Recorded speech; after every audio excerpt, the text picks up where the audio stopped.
In the tapestry of life, where every thread holds a story, America in Black and White emerges as a haven for the voices echoing through the heart of our communities. In this podcast, we wade through the rivers of our collective experiences, celebrating the vibrant hues of change brought forth by the whispers of hope and the roars of action. It's more than just a conversation. It's a journey into the heart of our society, illuminated by the light of those daring to dream and do. Join us, and let your voice be the melody that guides us toward a dawn where every color finds its place in the masterpiece of our shared destiny. Together, let's paint a future brimming with the positives that dwell in our minds and the actions that shape our world. Good evening, ladies and gentlemen, and welcome to another episode of America in Black and White, where we are coloring conversations on the canvas of America. Tonight, our special guest is Reverend Michael Angley Ogwuche. He is a seasoned minister, chaplain, author, and social justice advocate with over 30 years of global service. His journey began in Africa as a street evangelist and pastor, and today he leads transformative ministry across Europe. As National Director of Chaplaincy for the New Testament Church of God, England and Wales, he oversees chaplaincy programs in hospitals and prisons, blending pastoral care with systemic advocacy. Rev. Ogwuche is also the host of the Numa podcast and author of several impactful works, including HIV/AIDS Stigma, Preparing for Revival, Dyslexia and Me, and Philosophia Instant. His writings bridges theological philosophy and lived experiences, especially his journey with neurodivergence. Together with his wife, Dr. Jenny Wong Ogwuche, he travels globally to teach, minister, and champion community development. His life works reflects a deep commitment to faith and action, lifelong learning, and healing, power of service. Ladies and gentlemen, Dr. Ogwuche. Rev? Hello, sir. How are you? Good evening. Fine, thank you. Can you hear me all Yes, right? sir, I can hear you. Or do I need the No, headphone no, and no, I can microphone? hear you. Okay. Good to be with you tonight, Yes, King. sir. How are you, and how's everything going? Well, I give thanks to the Almighty God, the Master of the Oh, yes, universe. sir. So is there anything you'd like to Yeah. add to your bio before we jump into the show? I think that is more than enough what you read. Okay. Well, I definitely appreciate that. And so what we'll do is Okay. we're going to start with your ministry and global leadership. And what we want to do Right. with this part is we want to talk about your spiritual journey and your leadership. So if you Right. can tell us what first called you to ministry and how did your journey begin in Africa? Well, I think this was captured in my book, Preparing for Revival, as well. I was born I used to say I was born in the bathroom, not in the hospital, and in a very rugged place, not so nice place. When you are having your shower and your soap happened to fall, you can't even pick it. That's how bad it was. And my father was a soldier, and my mom was a homemaker. Both of them have now left us. And so a couple of years ago, that's before 1987, when I gave my life to Christ, because I understood what poverty was, I didn't want to be poor. So I tried so many things that my parents will not even know or can reckon with, and including trying to join occultic group, so that I can become wealthy. But at that point, it failed because my roommate, Richard, bless his soul, he reported me to a Christian woman who challenged me why I wanted to do that or why I had to do that. And I explained why I thought I should do that. But during that period, because of the demand from the cult group, when you join the group, you have to be going to attending meetings every night. I mean, no, once a month, and then they'll donate money to you. I thought that was okay, and I mean that was it, and I was happy to do that. But then I was informed that you cannot. I mean, after a year, you will have to go to a city in Nigeria called Calabar, and then you will have to bring your own Oh, sacrifice. And that sacrifice has to be a human sacrifice. And that has to be someone you love most. And I wanted to be wealthy so I can help my mother and my sister.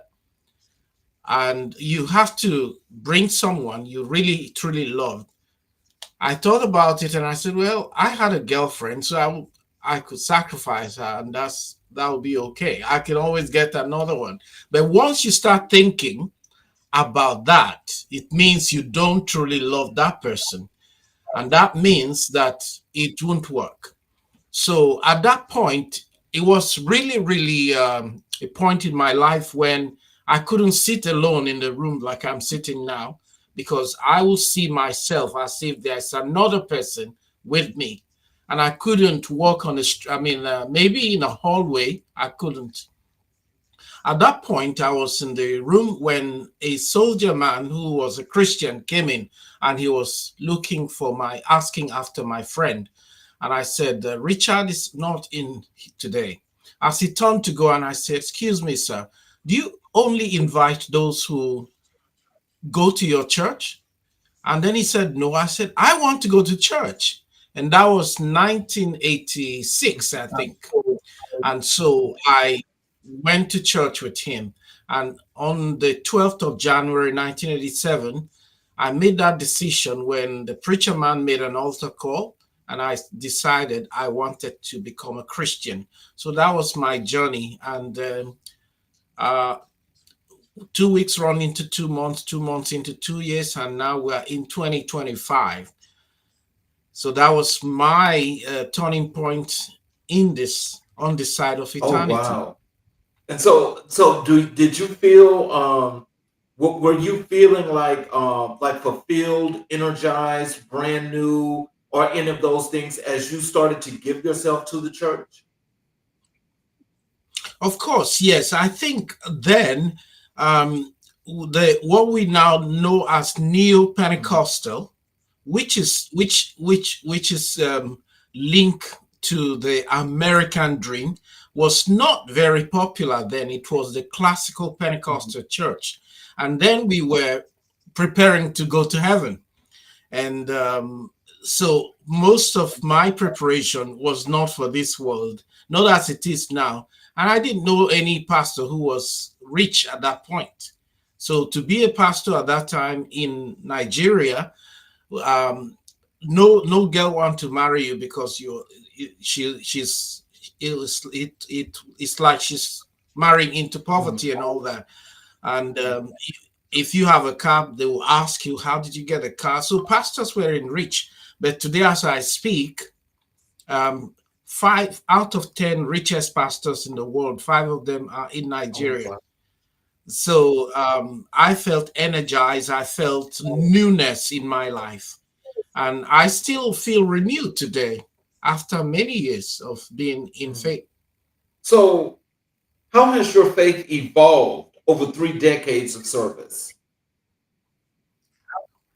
How does my faith How evolve? has your faith evolved over Well, of course, I'm a different person now, joining from 30 years back, because like I said, I was introduced into classical Pentecostal and then moved up to Neo-Pentecostal.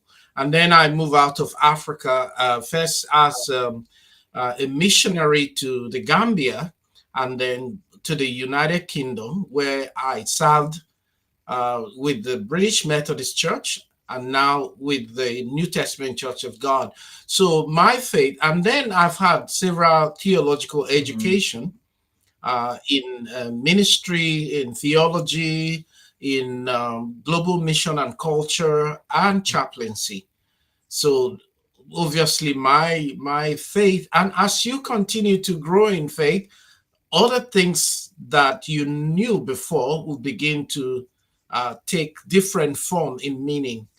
And I'm not the same person I was 30 years ago. So, can you tell us what does it mean to lead ministry across continents and culture? Well, that's an interesting question. My dissertation at the University of Manchester, United Kingdom, was on reverse and diaspora Oh, wow. mission.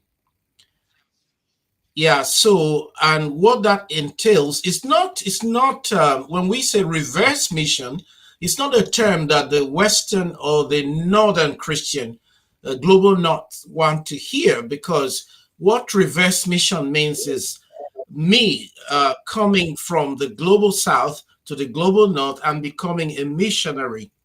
And I was a pastor to three congregations of Middle England, all white. I was the only black, and it was difficult. But I wanted to do that because when I was writing my dissertation, I looked at the reason why black folks will, when they start a church, it will be made up of black folks.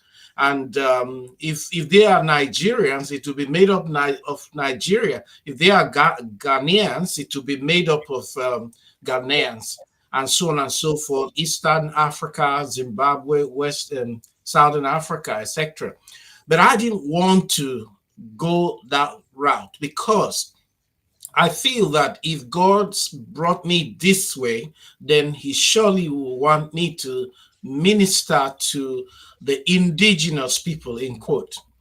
And so I seek to work that, and that was the reason I went to work with the British Methodists, because that's the only way I can get to the core of the people who inhabit this part of the world. It's been challenging, but in my research, I found that one of the reasons why black people congregate separately from the white folks is because, especially now I work for the New Testament Church of God, which it came from the United States, from Tennessee to the Caribbean. And then when the Caribbeans came here, by invitation of the king, of the queen rather, they wanted to mix up with the rest of the churches, but they were never not accepted. And so they decided to establish their own church. So today, the New Testament Church of God is one of the black majority churches in the United Kingdom. And I think I'm the only Nigerian who works among Caribbeans. And so it's not been easy working across board, because as I said, I've worked in the Gambia, and then I've been to Romania for ministry as chaplain. I've been to other parts of Europe and even the United States as well. So for me, it's only give me a new perspective about the human race. We have one race, and that is the human race. And so I see every human being as a true identity of the one true God. It doesn't matter what pigmentation you come with. Oh, wow. So as you're doing this and you're doing this world travel, you're going country to country. What are your Yeah. interactions with the people that you're meeting and learning of the differences in your religion as it goes per different, all these different segments of the world? What are your interactions with the people that you've come across? What has that been like? Well, like I said, I think I've been to parts of China and Hong Kong And in fact, I have a partnership in Hong Kong. And so, one common thing that brings us together is our common humanity and the belief in Christ. I think one um, notable aspect of human relationship that I found in China is that as a foreigner in China, you're not allowed to join in worship with the Chinese people. That's on mainland China. That's because they don't want you to corrupt the people. You're allowed to go to an international church, but not the church, the indigenous Chinese church. Wow. So, but still, we have one human, one connection as human beings. And I've preached in China, in Hong Kong and other places, and the feeling is the same.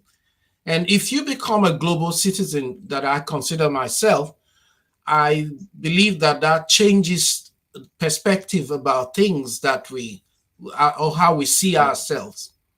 You see, and again, as coming from Nigeria, we do not have history that we were oppressed. At least not from my own time. So we just go to places and then we feel as free as we can be. So how do you balance pastoral care with administrative leadership? Well, it's not easy, because right now I wear so many hats and it's hurting me. I am a national director of chaplaincy, and then I also sit on the steering committee for the Free Church, which include in fact, all the other churches that are not Anglican or Catholic. So, and the Free Church, we have 200 ministers, chaplains, and I represent the New Testament on that board, and we meet in London occasionally. So that's one responsibility, and I have some paid chaplains and maybe nearly 200 volunteers. Of course, I do have regional directors, and I head that. And then I run another organization called NOPSI, which is the Nigerian Overseas Prisoner Support Initiative. And that's why I travel most of the time, to try and visit Nigerians who are in prison in different countries. And then for example, recently about 34 Nigerians, I don't know if that's happened, they were, involved in drug trafficking, and they were imprisoned in Thailand, Indonesia rather, and they sentenced them to death. And so I asked the Nigerian government if I could go to see them before they execute them. So things like that. I wanted to be where those who have lost their way in this world are. So, and I work for His Majesty's prison as well.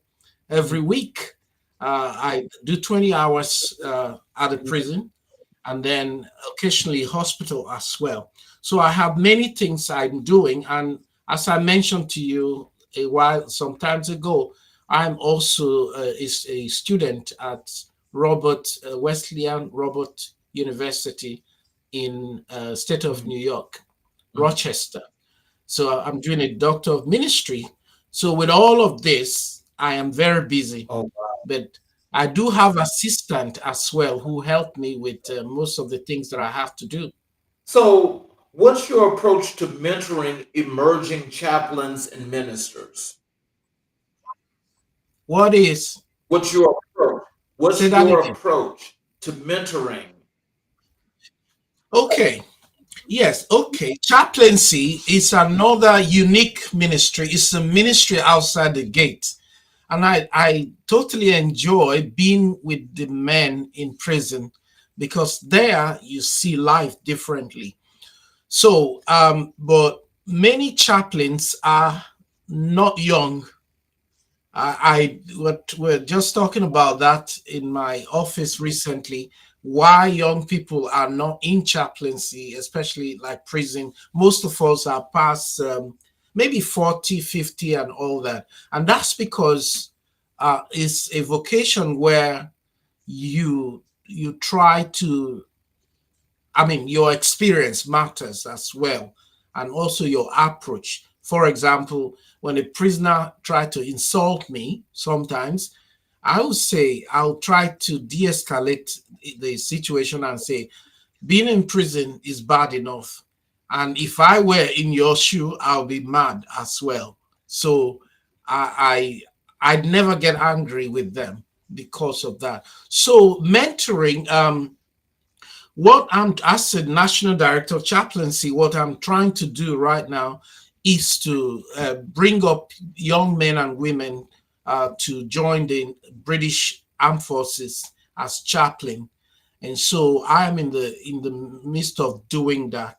And mentoring, my approach is to try and sell chaplaincy not as a profession, but as a vocation.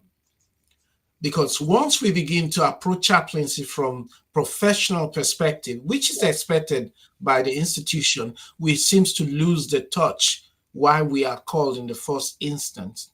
So, how do you navigate your ministry in secular institutions like hospitals and prisons? Are there things that you do different? Mm. Yes, I think we suggest that every pastor should have a chaplaincy experience. And the difference between us and those pastors outside of institutions is that first, they don't have tolerance. I mean, we meet different kind of human beings created by God. And I used to say to my men, I'll say to them that you've been judged already by the state. We're not here to judge you. We're here to work with you. And what strikes me most of the time is that when I'm sitting in front of a prisoner who have murdered someone or have done something terrible, I don't see the prisoner, the crime that a person commits. I first see the human being and then the crime. And that reminds me when the Bible say, while we were still sinners, Christ died for us. But if you flip it the other way, you find that not every pastor one would see a criminal from a person perspective. And then we have to, joining government or the civil service, which we are, you have to sign up to many things. And that is, you're not going to discriminate against anybody, whether you agree with the person's lifestyle or not. You know what I mean? So there are so many things like that that we have to navigate our ways. And then as you progress into your work, you begin to get used to separating things. For example, we had a Buddhist chaplain, employed a new Buddhist chaplain, and I have to help him to get used to what he's doing. So, I mean, help him to move his idols, if you like, his gods, and position it for him and all that. Now, a regular pastor will say, "No, I can't touch this." But we try not to proselyte anyone, but to try to be a presence of the God we represent. And then the other interesting thing is working in a multi-faith sector where you have Muslim chaplain, the pagan, the Rasta chaplain, every other kind of chaplain, and you have to work in harmony with each other. So, so when you think about your work, I mean, this is really interesting because have you ever done any of your work like here in any part of the US? You mean like Yes. Have you ministry? done any of that here in the US? Well, I've done preaching work in the U.S. And I have presented paper as Bishop Claggett Center in near Washington D.C. and also in New York and where again? Yeah, somewhere in Maryland. And I was in the U.S. last year attending our chaplaincy conference Okay. as well. Now, the premise to this question is I want to know if you can tell us, and please help our audience to understand one thing. Did you notice any Mm. differences in the work that you do and how it operates in the process over in the UK, in Africa, and the US? Are there differences? Well, I think for the United Kingdom and the United States, the difference is in the language and approach. Now, we are more traditional Christians in the United Okay. Kingdom. So, but in America, because like I said, the conference we attend is Church of God Chaplains Commission conference. So we have so many, about 300 or 200 to 300 chaplains from the military, from the hospital, everywhere, prison. So we met there to share the same thing you're asking me. And we found that uh, in the UK, we are very, very formal, whereas in America, it's slightly different. Prison is prison, but I think our prison here were more humane than what you Okay. have there. I'm sorry to No, say, I mean but that's that's understandable. We how, speak the truth, and the truth is what it is. yes. So, and that's because there are a lot of things you can't do to a prisoner because of the law and all that. And also, as chaplain in 1952, there was the chaplaincy became prison chaplaincy became an act of parliament, and it says that every prison should have a prison Mhm, governor, a prison chaplain, and a medical mhm. officer. So we're not in prison, we are in prison by the act, the parliamentary act, So, and that gives us, I mean, we are like CIA, if you like. We know what we interface with the prisoners. If they have problem, they tell us. We interface with the officers and other non-operational of staffs. So, and in Africa, in Nigeria, Nigeria is 2.5% popular. 2.5, I think, the total world population. So it will be like a general picture for the rest of Africa.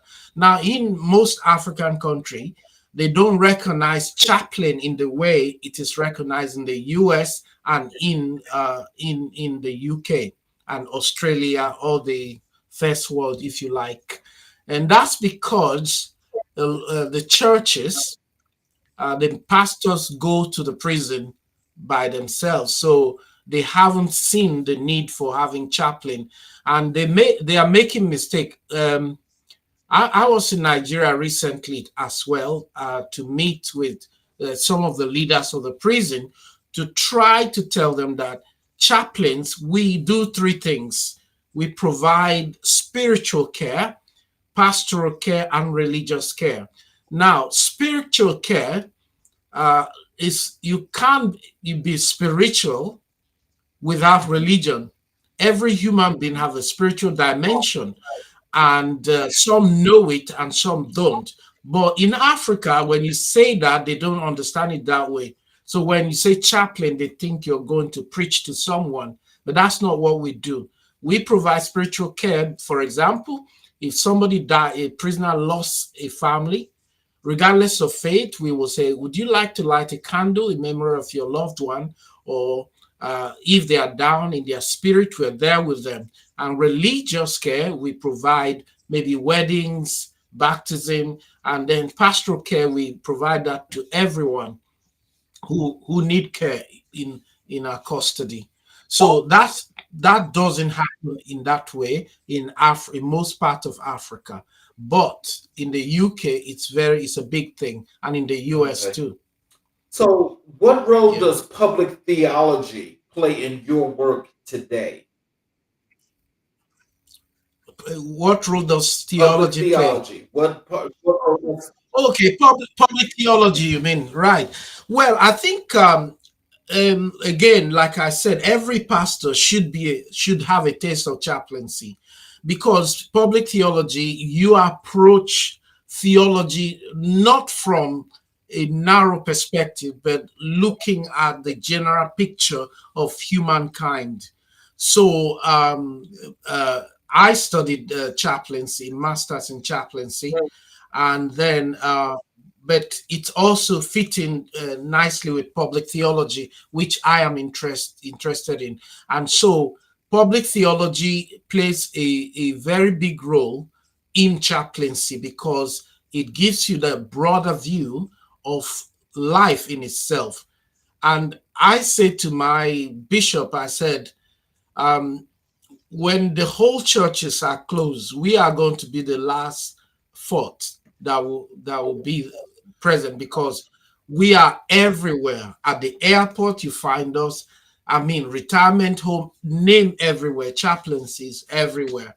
And we do not bring religiosity, we bring humanity while keeping our faith in the gods that we believe.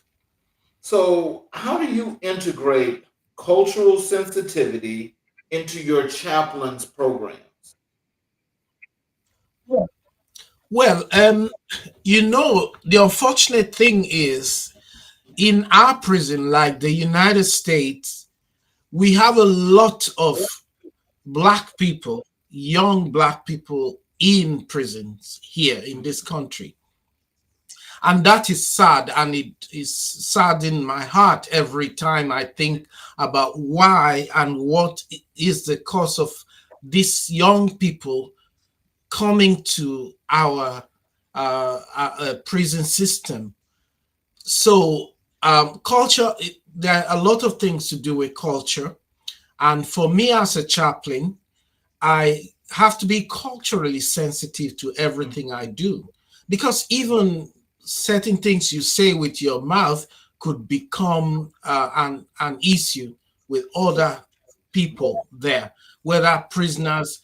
And for example, if somebody say, if a male, and then tells you the next day, I'm a female now, you have to accept what that person say and address them the way they want to be addressed. So but if you come from a conservative country, that will be very difficult to swallow. And again, because of our approach at chaplaincy and training, you do not judge anyone because of their culture, their color. They are just human beings who have missed their way. So every chaplain is culturally sensitive. Even among our multi-faith team, you have to be careful when you address your colleague who is from a different faith, because they might misunderstand what you are saying. So sensitivity is key. So, what's one moment in ministry that reaffirmed your calling? That refine my Reaffirmed, calling. yes. Oh, reaffirm my calling. I mean, it wouldn't be one moment. I mean, because every day, even today, if I ever feel that I don't have that calling, I have better things to do than sticking out in ministry. So I think that personal relationship that I have built, not personal religiosity, but relationship, knowing that there is a higher being. I may not know him as I wish to know, but I do know that there is a master of the universe. And knowing that give me that, and that I have a relationship. And but to pinpoint one singular point is difficult, because I feel that all of my life, given my background, the only reason why you're able to speak to me today is not because of my background or my birth background, but because of my relationship with God, that He has brought me this far across the world. Oh, wow. Um, Yes. so can you tell us this? And I want to make sure I say this nice and slow because this is a really big question here. Shoot, shoot as much as you can, my friend. So you tell us, how do you define spiritual leadership here in the 21st century? Mhm. Mm. I've just started by telling you about the definition of spirituality.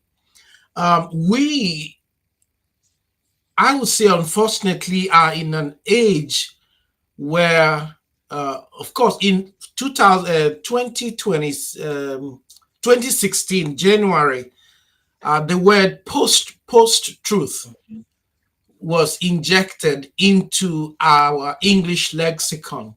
And so, uh, because every year the Oxford updates its dictionary, and then that post-truth got in Okay. 2016. Now, before then, you have postmodernity, and then you define what is postmodernity.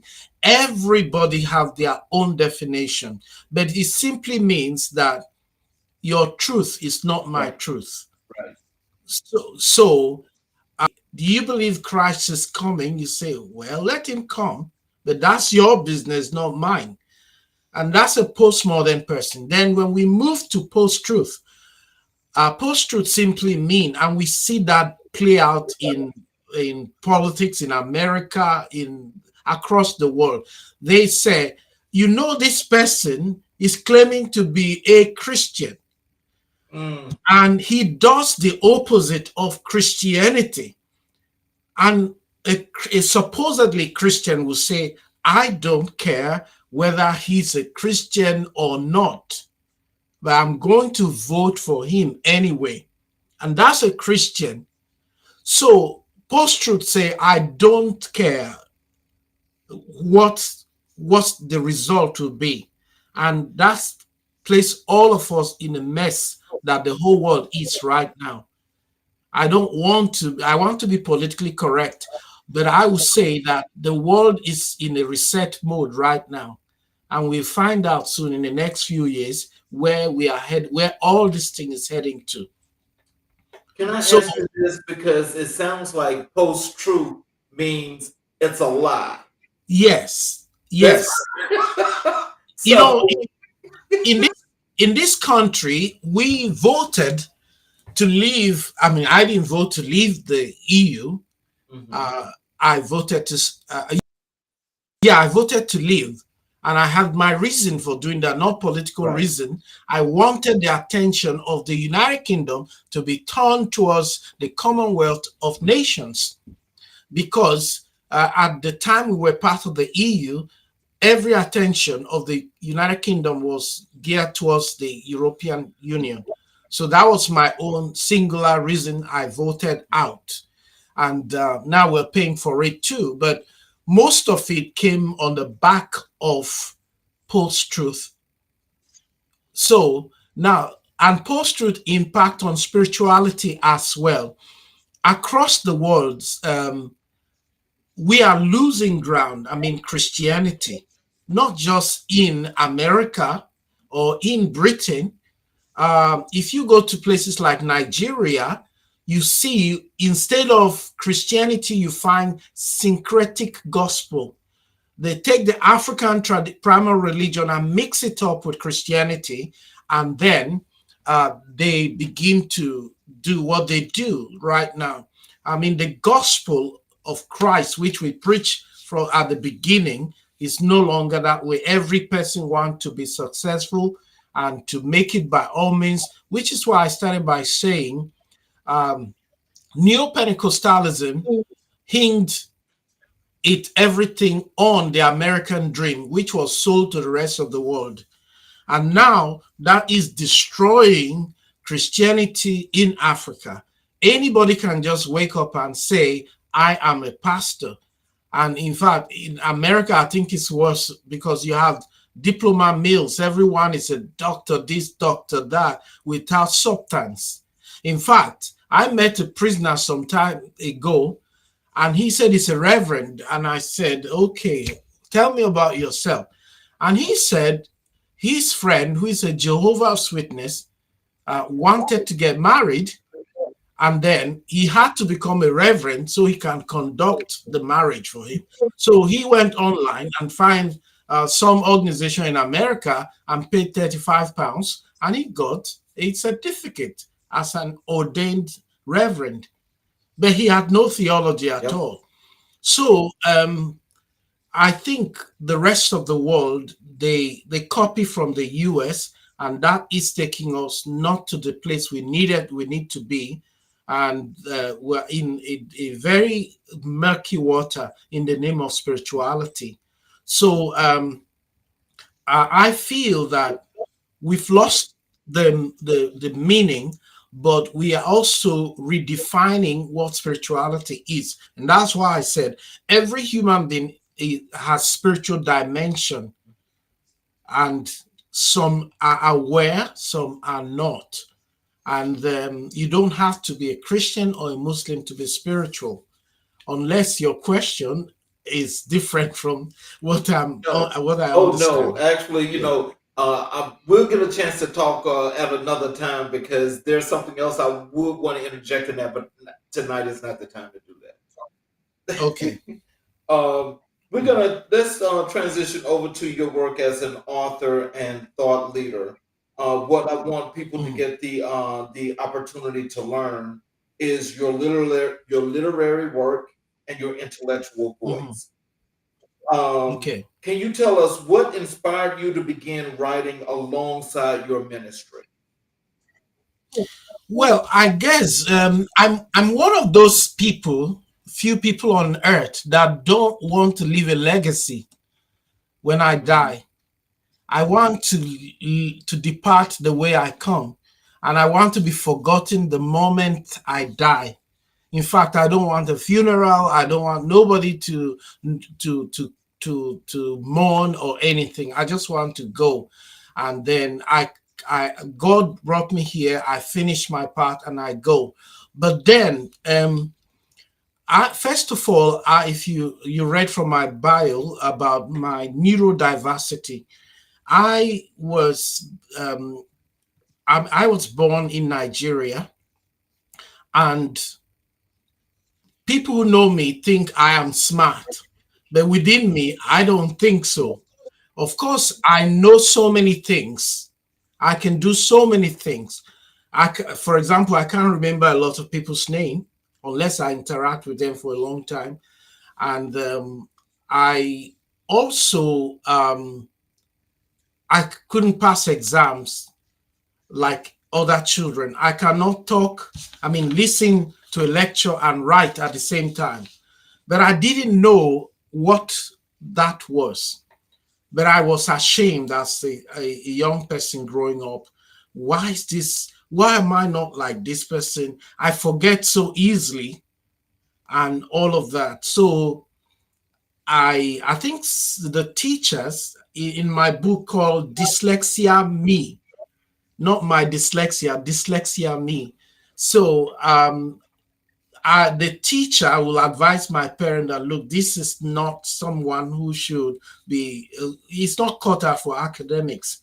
Let him just go and learn something, a trade or something. But I wanted to be educated. And so I was in Cliff College in England, and I met this Jewish man, and we went to the library, and he got 15 books, and I got 7. And he was giving 2 weeks, and I was given 1 week to return the books. So I asked him, why are you getting more books and more days? And he said, I'm dyslexic. Then I said, what's that? And he wrote it out for me. And I went online and I checked, and I saw all the symptoms. Then I said, wow, so I'm not exactly stupid. It's just that my brain is designed differently. And so I had an assessment. And then with the assessment, I get help from the government with laptop, with softwares, mind mapping software, and all those things. And I think more in pictures than in word. But to answer your question, in order to put my thoughts down, I decided I need to write. And then I started writing on different subjects. In fact, my two books coming, one is marriage, tracing the history of marriage to where it starts. Because a lot of people think marriage is what they call white wedding is a real marriage, but no, it's the one the parent did.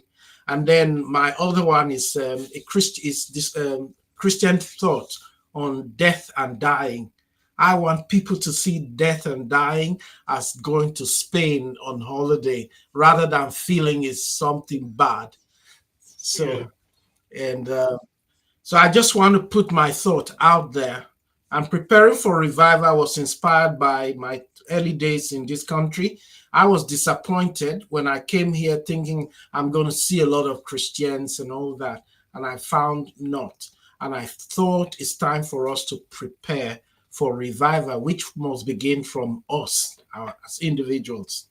So, how do your books reflect your personal and theological journey? Well, I think in theology we have, and maybe in other literary discipline, we have different kind of critique method, and one of the ones people use most of the time is reader response critique criticism, meaning that you pick a book, my book, you read it, and then you interpret it from your own point of view, when maybe that's not what I mean to write. So the way I approach my writings, I approach it from I'm not writing for money anyway.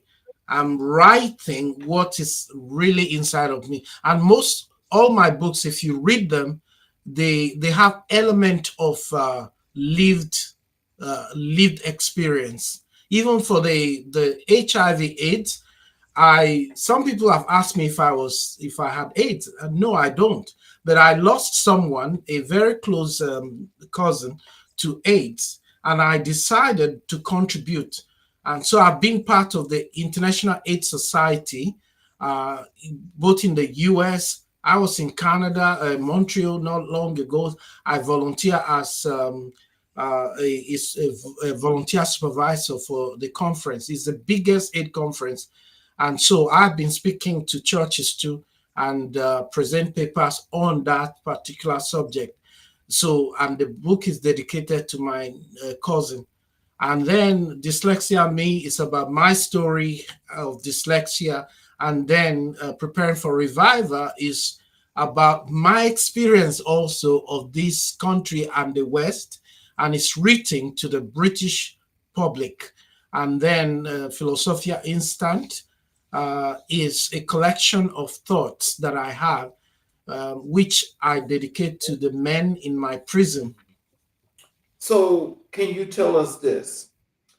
What messages or what message were you hoping to share in Dyslexia and Me?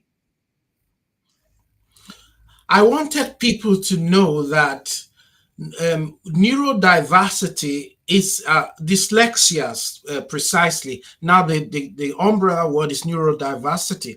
So some call it learning difficulty, but we call it learning difference.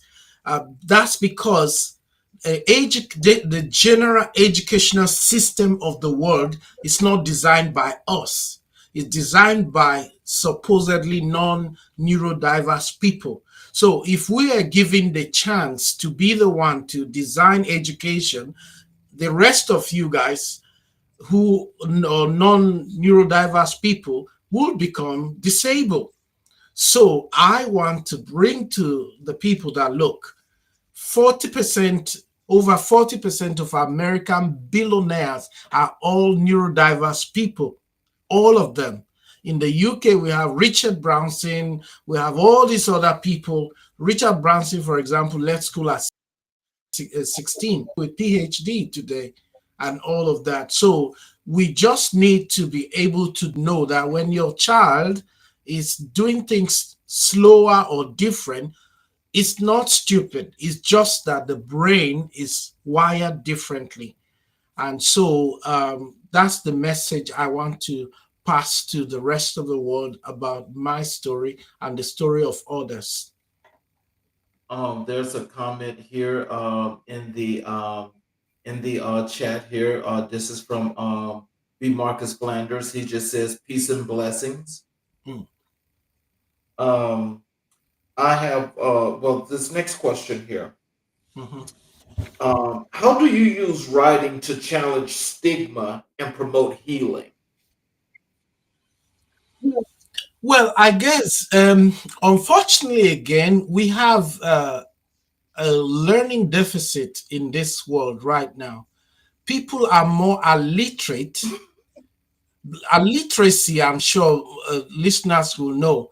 Illiteracy is you can read, you can write, but you don't want to read. Mm. So you want to watch instead. And then people now, they are more into micro learning. I mean, break it down. And that's what, so now you have, in fact, I'm working on a project called Digital Chaplaincy, and we will be, we're looking for universities and all that will help us to do that. And what we want to do is to employ uh, platform like ChatGPT and train them as chaplains to be able to be available for 24 hours and it's a triage that can that can flag off any danger. So now people want everything broken down, and so with the advent of artificial intelligence, you can do this so easily in minutes. So like you take my book and you put it through ChatGPT. What is this book saying in 5 words? And it'll tell you what the book is saying. But you do need to have uh, uh, NA to use AI, NI to use AI. NI means natural intelligence, and then AI, artificial intelligence. So you need the both. So people are not reading now, and we have to explore. I was in Singapore a year ago.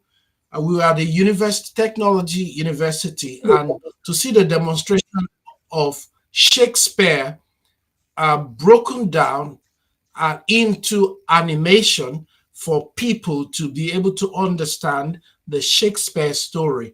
So writing, while it will challenge people, our thoughts in our writing will challenge people. Unfortunately, not too many people read anymore. So we have to find a different way to break this down, either through micro learning or any other way. Well, I'll tell you like this. I've got all of his writings. And for me, Mm-hmm. I don't want that no other way but to read those words myself. I can't Yeah. do that thing like most people do, which you're right, because I do Mm. know a lot of people that just says, I prefer to read it to me. I want the audible book. Yeah. I don't want to read, just hear the Yeah. audible. And so you're right Mm. about this, is that I understand how there's like so different, it's divergent when it comes to just learning in general. But when you think Yeah. about that, and you think about, I'm going to still use your book, Dyslexia and Me. When you think about the Mm. divergence in learning, and you think about your book, how can we make that come together as one, in your opinion? Making my book Well, no, the I'm talking about dyslexia. How can you make this yeah. dyslexia and all the different ways of learning? That is, from people that like to read to people that just like to hear the Mhm. book to people that want to Mm. just get like a smaller version of the book in just a different kind of way with cliff notes. How can we Mm. bring that together and make it all cohesive, in your opinion? Well, I guess it's a very beautiful time to live in the world today, because the speed at which things are happening is too fast. Uh, so because, for example, if you are teaching translation in the university, you should be afraid for the future, because you are soon going to be out of the market, because there are so many ways to do that. Yeah. And even the future of university itself, because now you can easily learn anything you want to learn from the University of YouTube. So I think that the future of all of this thing, bringing these things together, is what is now called macro learning, where somebody will pieces the whole thing and break it down one after the other. It's just, for example, if you teach an African person, let's say a Yoruba person, mathematics in Yoruba, they are likely to make A than when you teach them in English, because they have to deal with several layers, like you translate it to the first language and then to the second one. So in the same way, to bring all of this together is to continue to explore. But I think, because I love macro learning as well, because it helps you to understand, instead of reading the whole thing, you just go straight to the key. What is that page saying? And that, for me, will be the future. But as dyslexic person, we have so many assisted dyslexia assisted technologies that we use to help us. Like even reading to me or speaking to the computer, there are things that are available to us. So, what does Philosophia Instant reveal about your view of faith and philosophy? Well, I think, coming from a Pentecostal background, using the word philosophy doesn't sit well with so many people. But we have to understand that philo means love, study, or love or wisdom, and then philosophy, wisdom. Study. So wisdom or love for knowledge or love for study, whichever way you want. So as I continue to study, whether through institution or personal, I began to see things. For example, one of the things that motivated me was I look at life every time. Like if you listen to my podcast, I use things that people know are used to bring the biblical language out.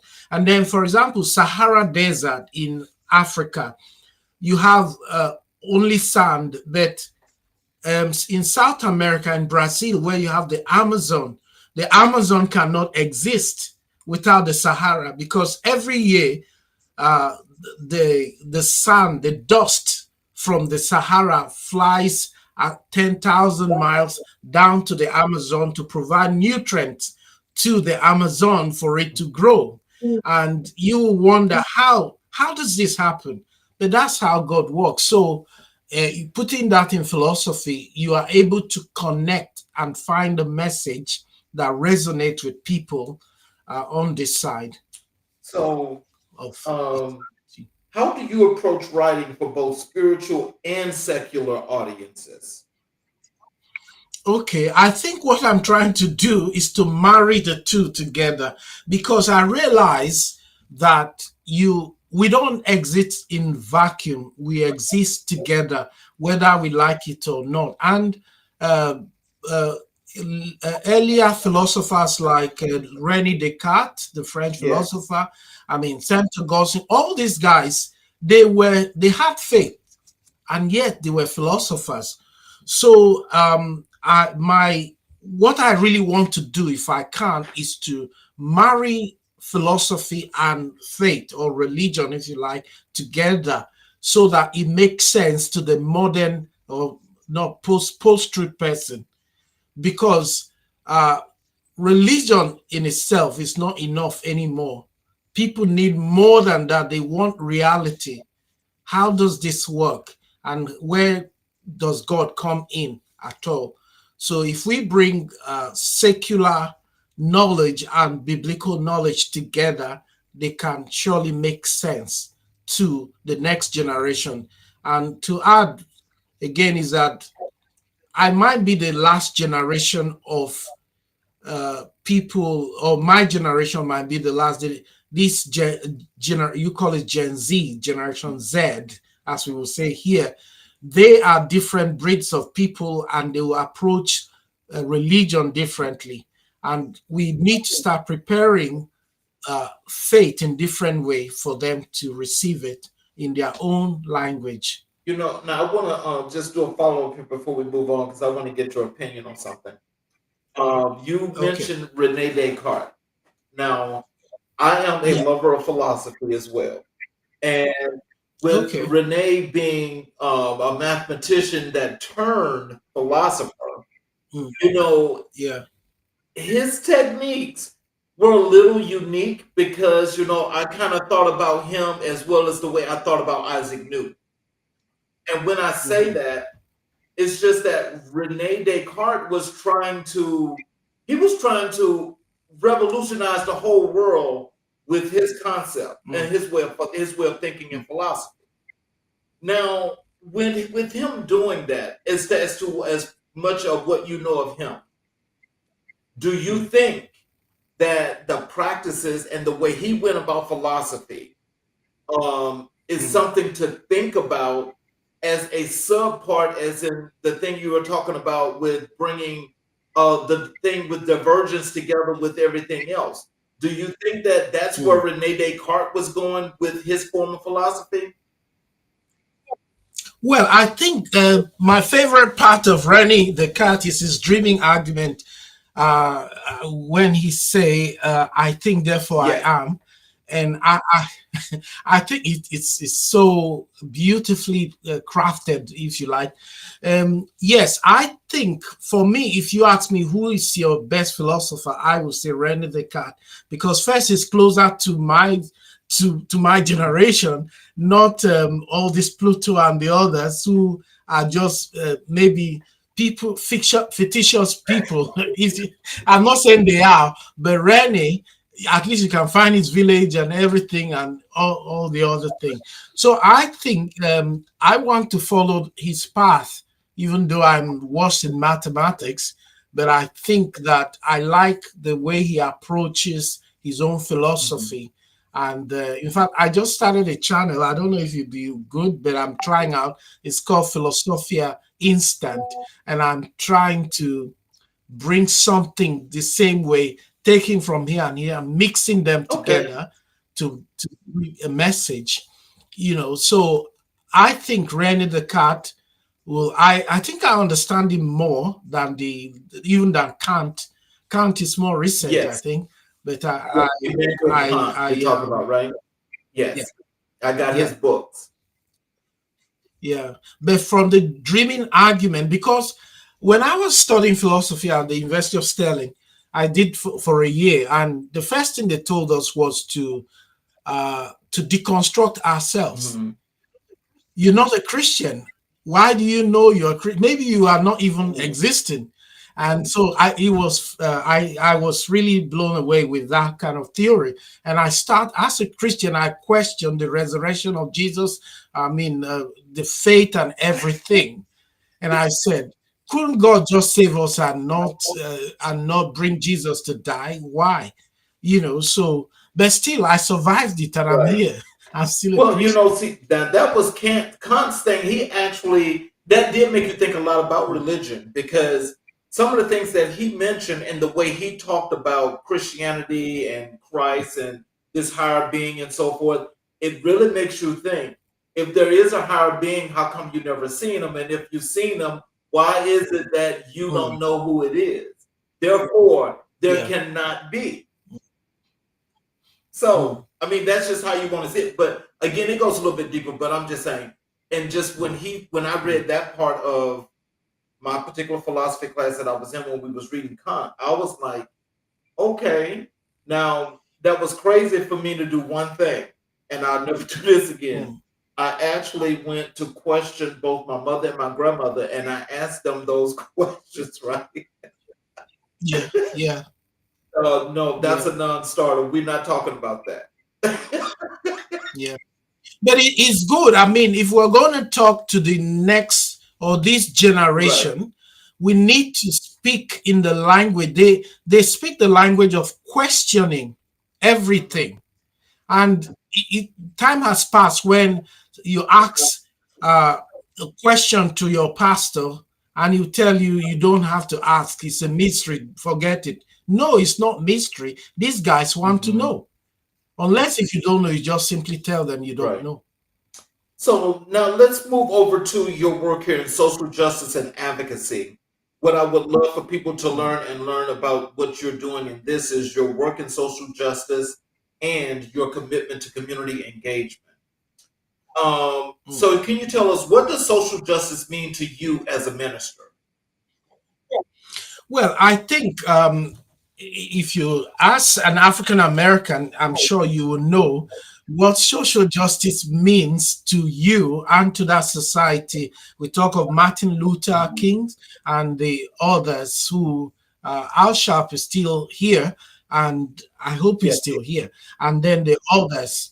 So I believe that more than preaching on Sunday, I preach more in prison now than in regular church.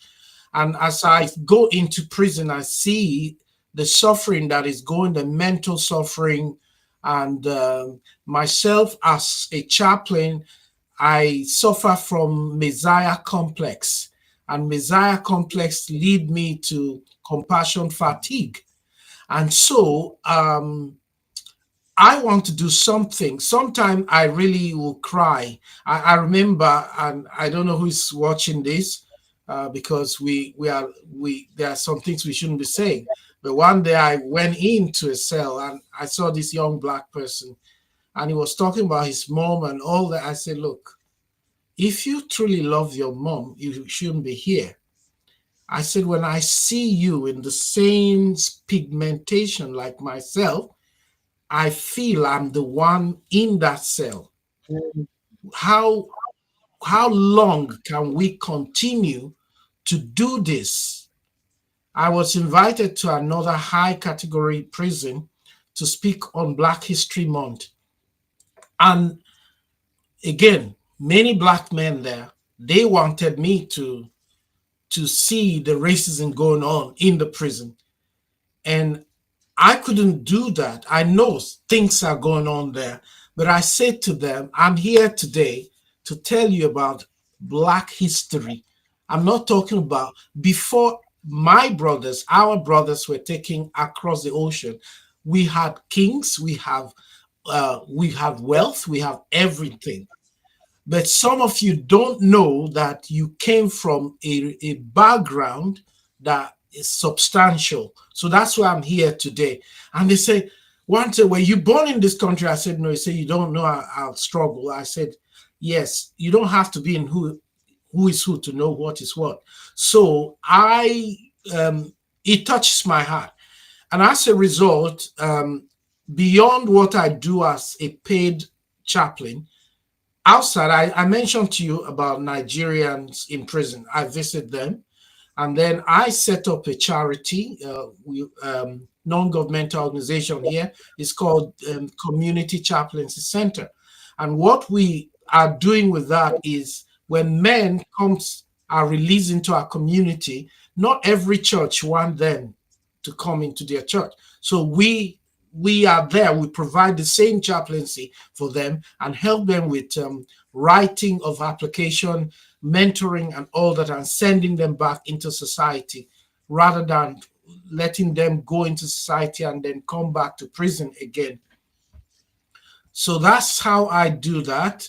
And my motivation is simply that I want to see a changed world, and social justice for me is a place. I know that it sounds like utopian idea, but I want to see a world where everybody have equal opportunity wherever they may be.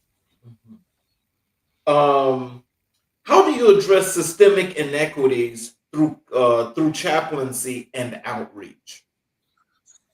Systemic inequality, you mean? Yes. Well, I mean, unfortunately, in this world, we are going to face what we have been facing. It's only different, it will come in different ways, but we do need to, first of all, know who we are. I've been a minister of all white church. And one day, the one of the members told me, "I will never accept you as my leader." And I said, "If you give me a chance, we could be friends." He said no. He left the church. The next Sunday I came to the pulpit and I said, "I know that church is 137 years old. I was the first black minister after 20 others." And I said to the church, "Some of you, I know how hard it is that a black person is your minister." And I said, "I know that 300 years ago in this town, I will be a slave. And the highest I can get close to this church is to be a servant to the pastor. But this is 2016. Some people are black. Get over it." That's, yeah. So, so, so, so I hold mine together. Of course, I mean, you got to know who you are. You got to know that you're not. In fact, sometimes when some of my colleagues try to look down on me, I say, "Listen, if I was born in this country, I'll be making laws for you from the parliament." So, I mean, you had all this privilege and you never used it. So I try to stand on my own and not let in. And this is what I say to people who feel marginalized as well. Stand and don't give opportunity for someone to look down on you by not getting educated, by being angry all the time with society. I'm afraid we're going to have to live with it. You see what is happening now in the United States, in this country, in France, and everywhere. So, and all we have to do is to stand strong until we get to where we need to get to in this world. And I don't want to feel pitied because I'm black. In fact, I'm chocolate, not black. So, yeah. So we need to know that we have something to offer. Right. And even when we offer, they don't want to accept it because it's coming from us. And as a minister, I don't want to be pitied by anyone. I just want to stand my ground. And I want everybody who feels the same way. Don't go out expecting racism. Just go out as normal. If it happened, it happened, but stay strong. So, what inspired your work confronting HIV and AIDS stigma in the church? Well, like I said, I think in Africa, for example, malaria mosquito kills more people than AIDS.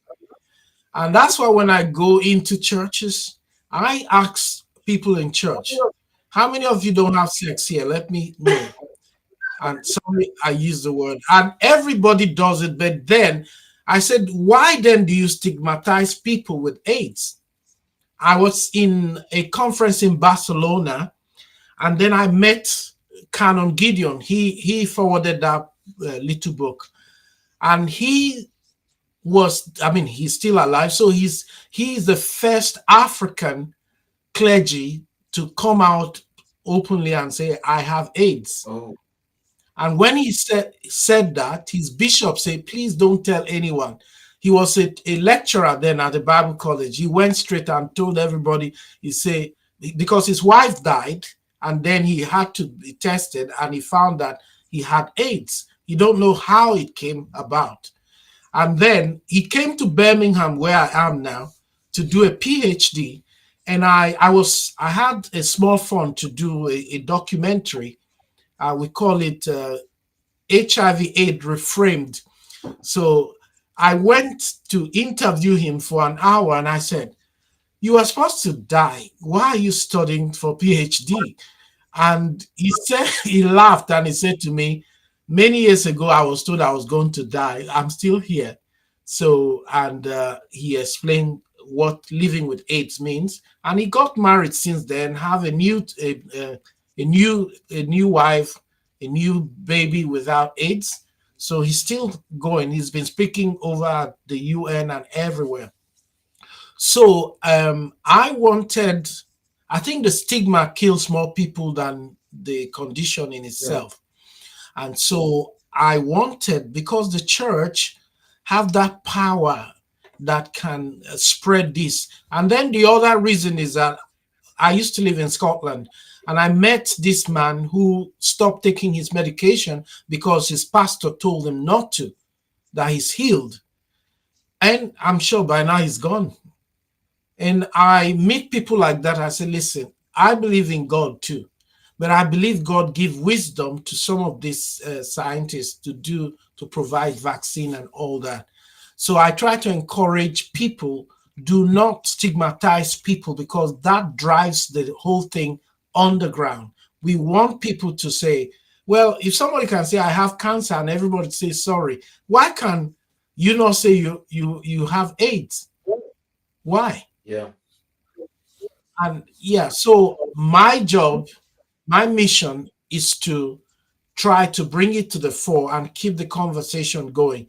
But in doing that, I also find that it's a big time business too.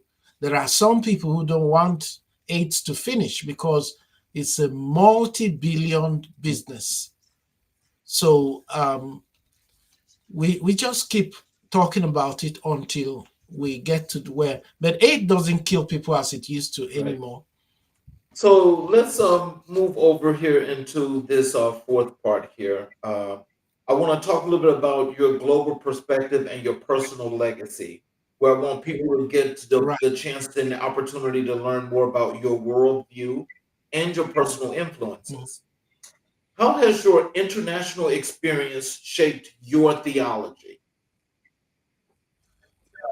Yeah, I think I've answered part of it already.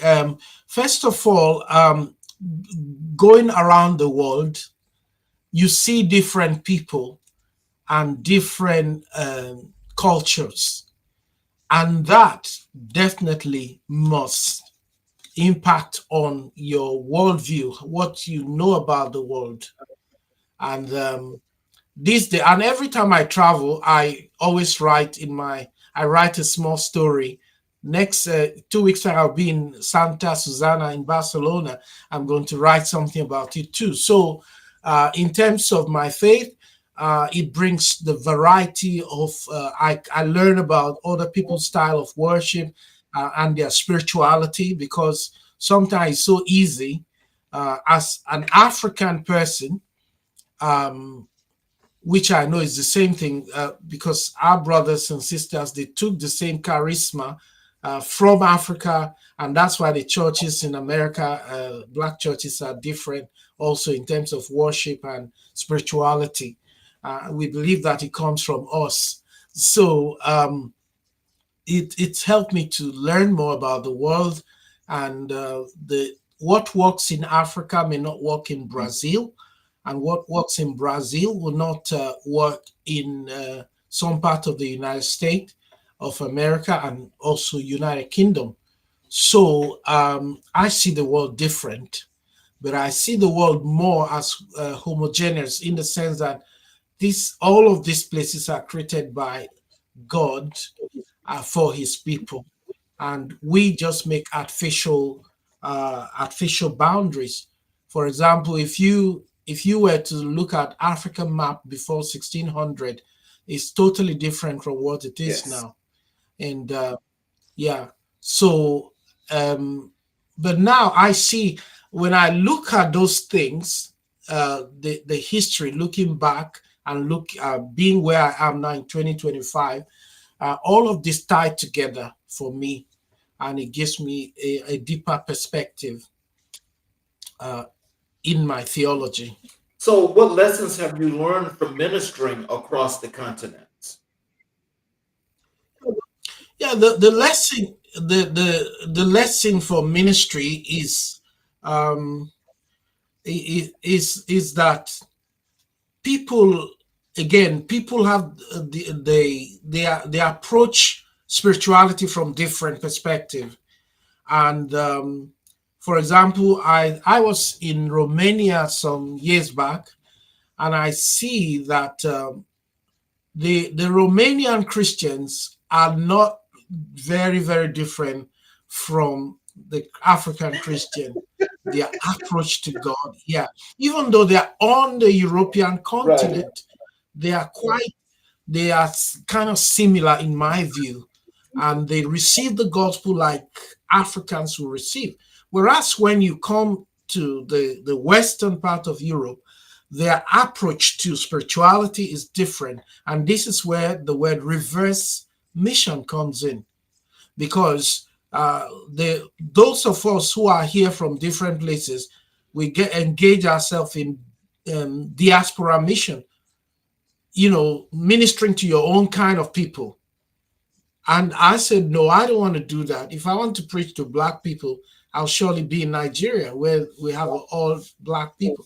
So I decided to engage in reverse mission. You brought the gospel to us. I'm bringing the gospel to you now. And that's difficult for my counterparts to receive, because the gospel, even though we had it earlier before Europe, the gospel should not be coming from us. Again, that's another show. Yeah. How do you stay grounded while traveling and serving globally? Grounded in what sense? Just staying grounded, being you, not being over the top. You're grounded in all of your. Yeah. I will simply say that, and I tell this to people who come to UK, for example, to do God's work. I said, it's so easy for an African to feel that they are bringing God to a particular place in their briefcase. God doesn't exist here, so we're bringing God. I said, no, God is already here. All we're doing is joining in what He's already doing. And so the same way, I never forget my own background, which is why I started, and I'm not ashamed of where I'm coming from, because I didn't ask to be born anyway. So I was born where I was born. I didn't choose it, but I didn't want to stay in that way. So I tried to create the change that is possible within me. So that humility is always there, that when I visit another person's country, I must show respect, I must show understanding, and what I don't understand, I ask. And so my approach is to stay humble and to stay grounded, if you like, in my faith. Being in Taiwan doesn't change my faith. I see, we were in Hong Kong some 2 years ago, and then there's this, close to the airport, there's this, I think it's one of the largest Buddha statues in the world. We went to that village where the Buddha is. A lot of tourists were going up. You have to climb over 200 steps to go up there. I said to my pastor colleagues, I'm not going to do that, because I stayed down, but they didn't see anything wrong with it. So for me, I have a boundary, but that boundary does not encroach on another person's faith to believe whatever they want to believe. So I show respect. And if you ask me about why I believe, I will share with you why I believe. And I think, like I say most of the time, I may be the only Bible many people will ever read. So I have to be conscious of my attitude anywhere I go. And your attitude will determine your altitude. What does legacy mean to you in ministry and advocacy? Yes, like I said, I don't want to leave any legacy. And my reason is, those who want to leave legacy, by all means, they always step on other people's foot. And I don't want to do that. I feel that I am here for a season. And while I'm here, whatever I can do, I just do it. And I I know that some people say, when I say that, some people say, but you've written some book. I have over 200 and something podcasts out there. And um, some people say, but those are legacy. I said, well, I'm not doing it because I want to leave it behind. So for me, I just want to, by the time these hands of mine no longer move and my mouth no longer able to say a word and I lie still or lay still, I will be satisfied that I did what was possible for me to do. And if there's anything I'm looking forward to, I don't care or know what somebody else think about it. I I'm looking forward. Anytime I think about exiting this tent, this body of mine, I feel so excited that one day I'll be free from tax and council tax, all these taxes and all troubles in this world. So I'm looking forward. Legacy for me, I really struggle. I've been saying this for a long time, and I mean it that I just want to do my part and leave. I mean, I know I'm a strange sausage, and that's okay. So, look, answer this wonderful question for us. How has your partnership with Dr. Jenny Wong Ogwuche enriched your ministry? Jenny's a minister in her own right, and she traveled more than me. She's been to all six continents and all of that. So, and she's a lecturer too at the university. So, uh, but she feel personally called. She's from Hong Kong, and she feel personally called, so she does her own stuff. And I feel called to chaplaincy, and but she feel called to mission, so she's part of several mission agencies and all that. In the last 2 months, she's done like maybe 7 countries, and yeah. So, but again, I think that at certain age in life, you begin to look at what's important to you. And although I don't want to be heavenly useful and earthly useless, I want to be useful while I'm here, and then I mean useful, like Paul said, to die is gain. I mean to live is Christ, or to die is Christ, or forgotten how it's framed. Yeah, so when I'm here, I do my best, and when we die, also, I think what we call family here will take on different meanings. It will be just on the day I die, it will just be me and my creator. So, but we, as the Bible says, iron sharpens iron. So we challenge each other in what we do in our different ways. So, last question. What's your vision for the future of chaplaincy and public theology? Yes, I have just offered to do something like that for the Global Methodist Church in South Africa next year. So I hope I'm given the opportunity, and I'm exploring how the chaplaincy can become a real tool in the hand of the GMC in America, which is not worldwide. So in fact, I'm attending a conference with them in Barcelona next in 2 weeks' time. So to answer your question, I feel like I said, chaplaincy is the last thought, because even though I'm employed as because I am a clergy, so they know I'm clergy. At the same time, I have to do statutory duties when I go to work. So it's like the government pays me to do what I should be doing anyway, and I'm glad about that. So the future for chaplaincy for me, I think, is like the digital chaplaincy we're working on is the future as well, in trying to redefine what chaplaincy is and making it more available to people. I know some of my colleagues that I told about the project, they are not happy at all. They said this will make other chaplains to lose their job. And I said, well, let's say there are 10 chaplains, 5 will lose their job, and that's okay. So I think there's future for chaplaincy in the UK, and I think in the US too. So, and I'm optimistic that that's where God wants me to be in the meantime.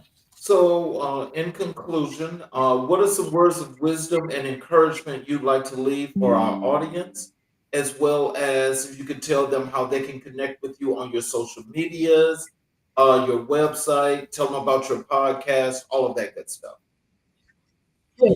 Yes, I think for the people listening to the sound of my voice right now, I want to say that we live in an interesting time, and a time where if you're not careful, you get exhausted about, you wake up in the morning, you listen to the news, you suddenly don't recognize the country that you thought was your country anymore, because some people are, bringing other kind of uh, thought processes, putting across, and it's impacting on the mental health of people, especially in America, especially in Europe, with the rise of far right.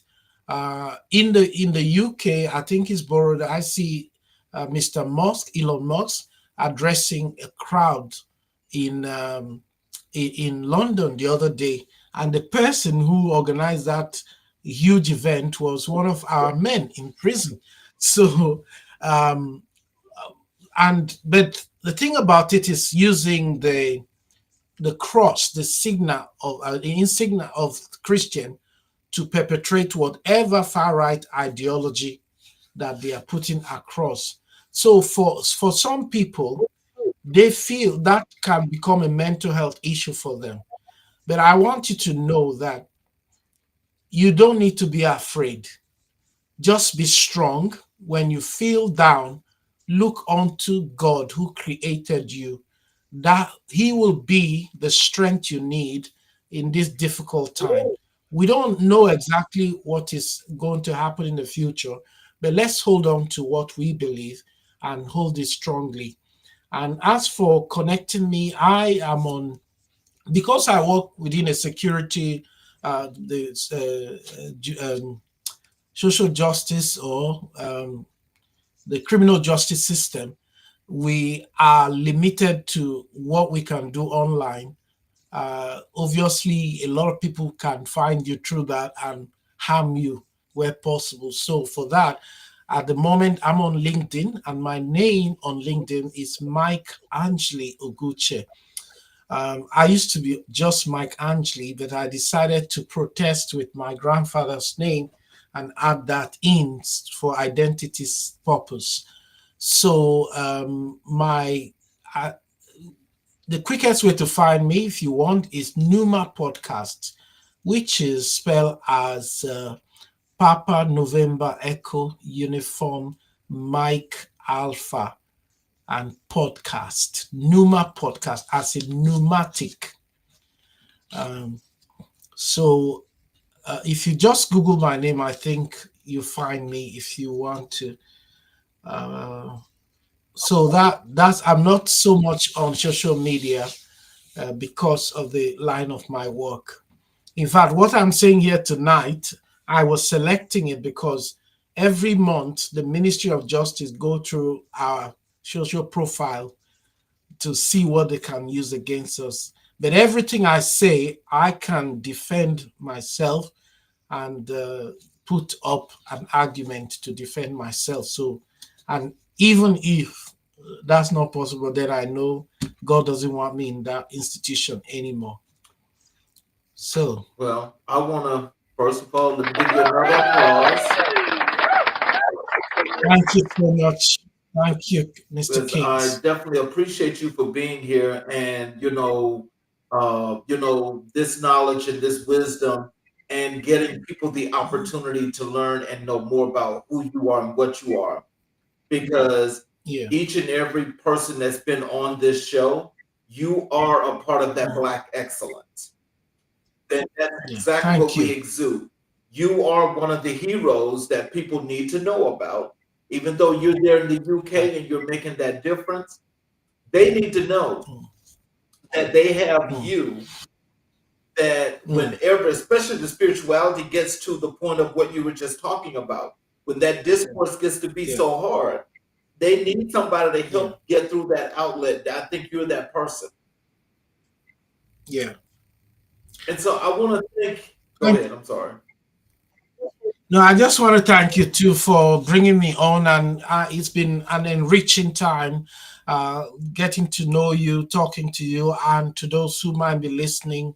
And it's really an honor to be selected to come here on your show. Yes, sir.